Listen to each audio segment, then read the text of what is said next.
Episode की शुरुआत में वान मिन से मिलने के लिए आया था, जहाँ पर वो मिन को सीधे सीधे समझा देता है कि वो सांग से प्यार करता है, भले ही उसका कॉन्ट्रैक्ट मैरिज हो। इसलिए मिन को भी सांग के साथ थोड़ा सा लिमिट्स में रहना चाहिए। पर मिन के हिसाब से वान सांग को कन्विंस ना करे। सांग जिस वजह से शादी कर रही है बस उसी पर ध्यान दे। हालांकि मिन की इस बात पर वान कोई भी जवाब नहीं देता।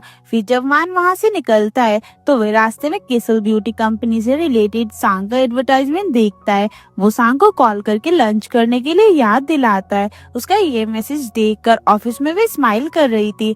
अब कुछ दिनों बाद वेडिंग डे आता है, जिसके लिए सांग और वान रेडी हो रहे थे। इस दौरान हांदा भी उसे कंपनी देने के लिए गई थी। मिन भी सांग को बीच बीच में कॉल करके उसका हालचाल पूछ रहा था। वहीं मिन का सामना रांग से होता है, जो कि मिन को इनडायरेक्टली बताकर जाती है कि इस शादी से नुकसान मिन का भी होगा। अब कुछ दिन बाद कोरियन ट्रेडिशनल तरीके से वान और सांग की मैरिज सेरेमनी की जाती है। सांग थोड़ी बहुत गलतियां भी करती है, जो देखकर वान को बहुत ज्यादा हंसी आ रही थी। शादी के बाद पब्लिक के लिए ग्रैंड प्रिंस वान और प्रिंसेस सांग की रैली निकाली जाती है, जहाँ पर सभी लोग उनकी शादी से बहुत ही खुश थे, उनके लिए चीयर अप कर रहे थे। वान के पैलेस में उसके सर्वेंट्स टीवी पर ये वेडिंग रैली देख रहे थे, लेकिन पता नहीं किसी वजह से इरम बहुत ही नर्वस फील कर रही थी। वहीं सांग की शादी वान के साथ होता हुआ देखकर मिन भी काफी इमोशनल होता है।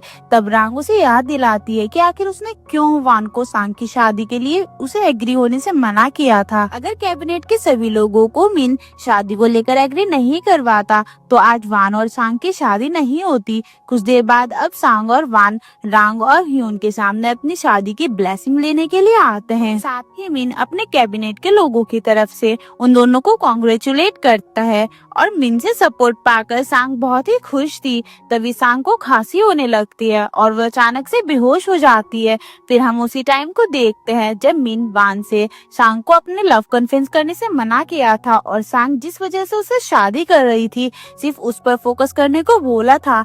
तब वान का कहना था कि उसके पास कुछ तो है जो सांग को चाहिए, लेकिन मिन के पास तो सांग की चाहत वाली चीजें है ही नहीं, जो बात मिन को बहुत ही बुरी लगी थी। जिसके बाद हम देखते हैं कि ब्लेसिंग लेने के दौरान जब सांग बेहोश हो जाती है तो रांग अपने सर्वेंट्स को रॉयल डॉक्टर बुलाने का ऑर्डर देती है, पर वान उसका ऑर्डर फॉलो नहीं करता। वो तुरंत ही सांग को अपने गोद में उठाकर किंग पैलेस से हॉस्पिटल जाने के लिए निकल जाता है।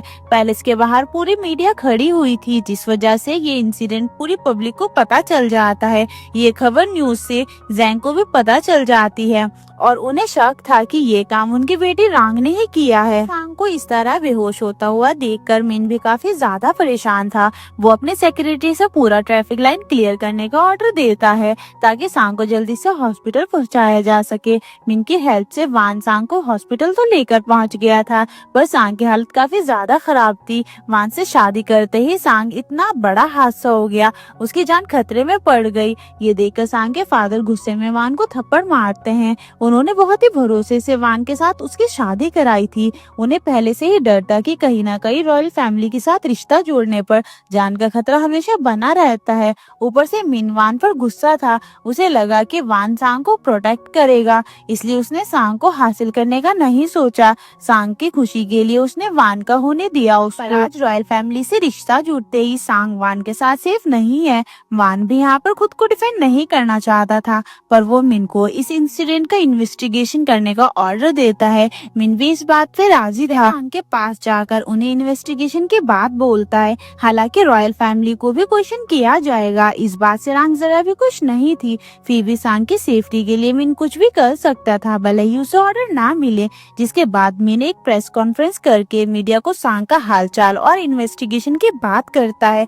दूसरी तरफ हाई वान के पैलेस में आकर सर्वेंट्स को किचन का कोई भी सामान टच करने से मना करती है, क्योंकि सांग को पॉइजन दिया गया था। हो सकता है कि उसके खाने में कुछ मिलाया गया हो, इसलिए किचन के सभी सामान को इन्वेस्टिगेट किया जाएगा। एरम को भी टेंशन में देखते हैं, जैसे इस मामले में उसका कोई हाथ हो। अभी कुछ ही देर बाद सभी रॉयल सर्वेंट्स इंक्लूडिंग वान के प्राइवेट पैलेस के सर्वेंट्स का इंट्रोगेशन किया जाता है। बाकी सर्वेंट्स तो अच्छे से जवाब दे रहे थे, सिर्फ एरम बहुत ज्यादा डरी हुई थी। इधर सांग को फाइनली होश आ गया था। उसके पास ताइजू और हांदा और चॉय थे। थे, पर सांग की नजर सिर्फ वान को ढूंढ रही थी, जो कि उस टाइम अपने फादर को और भाई के स्मारक के पास खड़ा होकर याद कर रहा था।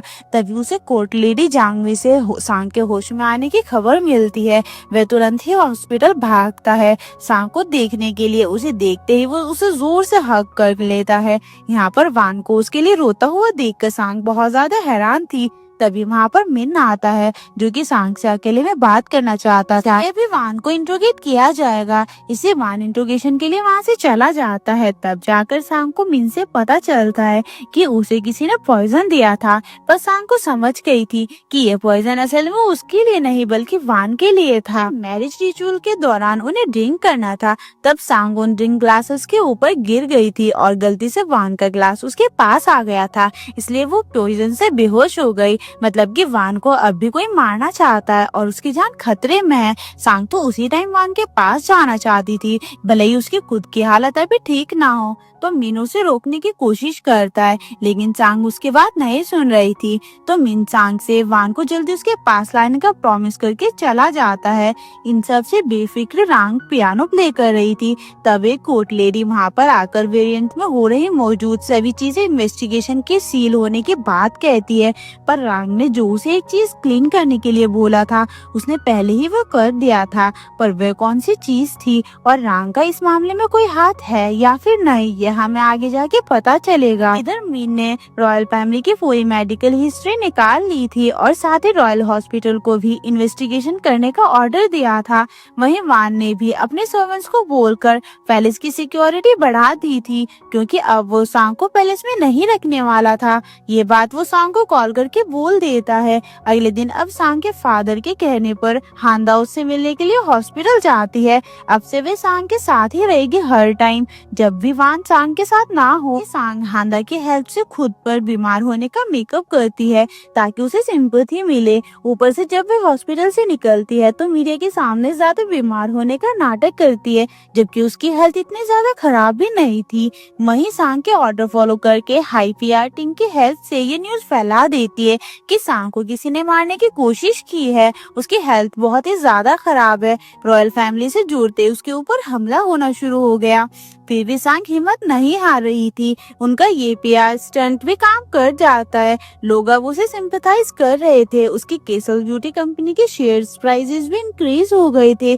यहाँ पर सांग को पब्लिक का इतना सपोर्ट मिलता हुआ देखकर रांग काफी ज्यादा जेलस थी, इसलिए वे सांग के पहले से आते ही उसकी प्रिंसेस ड्यूटी अपने अंदर करने का ट्राई करती है, जो कि वान बिल्कुल भी अलाउ नहीं करता। और बाद में वह सांग के प्रिंसेस ड्यूटीज का काम चॉय और हाई को पूरा करने का ऑर्डर देता है, जब तक कि सांग पूरी तरीके से ठीक ना हो जाए। सांग पहले से आते ही ह्यून से मिलने के लिए चाहती है, क्योंकि उसे बेहोश होता हुआ देखकर ह्यून तब तक के सांग के बारे में बार-बार पूछ रहा था। तभी वहाँ पर वान आता है, जिसने सांग के पैलेस में डॉक्टर, नर्स और मेडिकल इक्विपमेंट्स भी रखवा दिए थे। साथ ही वे कोर्ट लेडी जांगमी को समझा देता है कि सांग की सिक्योरिटी टाइट होनी चाहिए, उसकी जरूरत की सभी चीजें उसे तुरंत मिल जानी चाहिए। अब जब सांग और वान रूम में अकेले थे, तब सांग उसे बोलती है कि वह पॉइजन असल में वान को देने का प्लान था, पर गलती से उसने पॉइजन ले लिया। हालांकि वान को ये बात पहले से पता थी, वो बस यही चाहता था कि अगली बार उसकी वजह से सांग को कुछ भी ना हो, भले ही उसकी जान चली जाए। ये सुनकर सांग रोते हुए उसे मारने लग जाती है। मतलब कि उसके दिल के अंदर कहीं ना कहीं वान के लिए भी सच्चा प्यार छुपा हुआ था। इधर रांग से मिलने के लिए उसके फादर आते हैं, जो उससे जानना चाहते थे कि कहीं सांग को पॉइजन देने में रांग का हाथ तो नहीं है, पर वे इस बात के साथ सीधे सीधे इनकार कर देती है। दूसरी तरफ मिन को पता चल चुका था कि सांग को कौन सा पॉइजन दिया गया था, तभी उससे मिलने के लिए एरम आती है, जो कि शायद कुछ कन्विंस करना चाहती थी। सांग कॉल पर हाई से बात कर रही थी, तभी वान शॉवर लेकर आता है, जिसे शर्टलेस देखकर वह देखते ही रह जाती है। ऊपर से वान उसे फर्स्ट नाइट के लिए रेडी होने को बोल रहा था, जिससे वह काफी ज्यादा एम्बेरस फील करती है और उसके हार्ट बीट भी काफी फास्ट हो गई गई थी। हालांकि दोनों के बीच कुछ नहीं होता, दोनों सिर्फ एक दूसरे को हग करके और किस करके सो जाते हैं। तरफ अब चॉय के लिए हाई के दिल में भी फीलिंग्स डेवलप हो रही थी। अगले दिन एक तरफ वान का असिस्टेंट चॉय सांग की ड्यूटी कर रहा था और सांग के असिस्टेंट हाई वान की ड्यूटी कर रही थी। जैसे कि शादी होते ही दोनों की सभी चीज एक दूसरे से बदल गई हो। फिर दोनों ही शादी के बाद अपने पहले पब्लिक अपीयरेंस के लिए रेडी होते हैं, पर चॉय ने सांग को पब्लिक के सामने जैसे बिहेव करने के लिए मना किया था, सांग उन्हीं चीजों को पब्लिक के सामने करने लग जाती है, जैसे कि लोगों को देखकर कोरियन हार्ट्स बनाना, उन्हें फ्लाइंग किस देना। ये सब देखकर वान को गुस्सा आना तो दूर, बल्कि वो तो स्माइल करने लग जाता है। यहाँ पर दोनों स्कूल में जाते हैं जहाँ पर दोनों ने एक साथ पढ़ाई की थी। कुछ देर बाद वहाँ पर मिन भी आने वाला था। वो सांग को मिन को ओपा कहने को मना करता है, क्योंकि उसे मिन और सांग की दोस्ती से बहुत जेलसी होती थी।